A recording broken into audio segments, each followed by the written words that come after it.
Servo voltage stabiliser.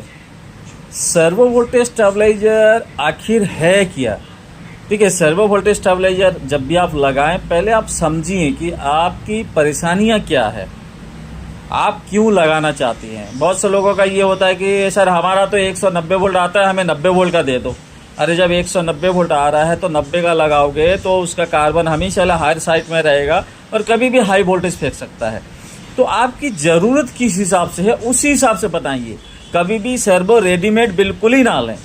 पहले servo आपका देखिए, आपका वोल्टेज सर्दी में कहाँ जाता है, हायर में जाता है या लोअर में जाता है, गर्मी में कितना लोअर जाता है, तो उस हिसाब से आप वोल्टेज रेंज के हिसाब से बनाइए। और ध्यान रखिए सर्वो वोल्टेज स्टेबलाइजर में हमेशा के लिए हाई लो कटअप प्रोटेक्शन जरूर दें, क्योंकि कभी कभी होता है क्या कि आप सोचते हैं कि अरे कौन 1 लाख में 10,000 और जोड़ के आपको हाई लो कटअप लेगा, लेकिन उसी हाई लो कटअप जो है कभी कभी बिजली में, कभी हाई ट्रांसफार्मर से हाई लो वोल्टेज आता है, बहुत ज़्यादा हाई वोल्टेज आने के बाद आपका सारा सामान जला देता है और लाखों का नुकसान हो जाता है।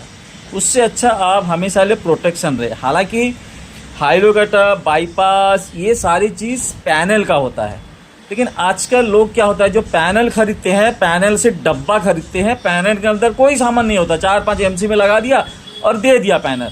बल्कि पैनल का मतलब होता है उसके अंदर एमसीबी भी हो, उसके अंदर हाई लो कटअप कंडक्टर हो, उसके अंदर आपका चेंज ओवर हो, तो सारी सिस्टम ही पैनल का आ जाता है। लेकिन आज के टाइम में पैनल होता है डब्बा, तो जिसके वजह से आप सर्वो के ऊपर कहते हैं कि आप सर्वो के अंदर हाई लो कटअप लगा दो। सब जितना प्रोटेक्शन सर्वो के अंदर आएगा उतना ज़्यादा इसमें जलने की या डिफेक्ट होने की चांसेस ज़्यादा है। सर्वो को सर्वो ही की तरह रखें और ये सारी चीज़ पैनल में लगाएं। लेकिन अगर आपका पैनल नहीं है तो हाई लो कटअप और बाईपास सर्वो के अंदर ज़रूर लगाएं, ताकि इन फ्यूचर कभी भी कि रात आधी में कभी परेशानी हो गया, सर्वो एक मेन पावर है, कभी भी खराबी आ सकता है कि कोई इलेक्ट्रॉनिक इलेक्ट्रिकल पार्ट सारी चीज़ होता है तो आ सकता है। इसलिए बाईपास होगा तो आप उसको रात को भी चला सकते हैं। और हाई लो कटअप से ये होगा कि आपकी कभी भी बिजली के वजह से या और किसी वजह से बहुत ज़्यादा हाई वोल्टेज आए तो उसको प्रोटेक्शन दे सके। तो ध्यान रखें, और किसी भी आप अपना ध्यान रखें, अपने सामान का ध्यान रखें, अपने घर के हर इक्विपमेंट का ध्यान रखें। और कोई जानना हो तो कॉन्टैक्ट करें पावर टेक्नोलॉजी, एक भरोसे का नाम। धन्यवाद।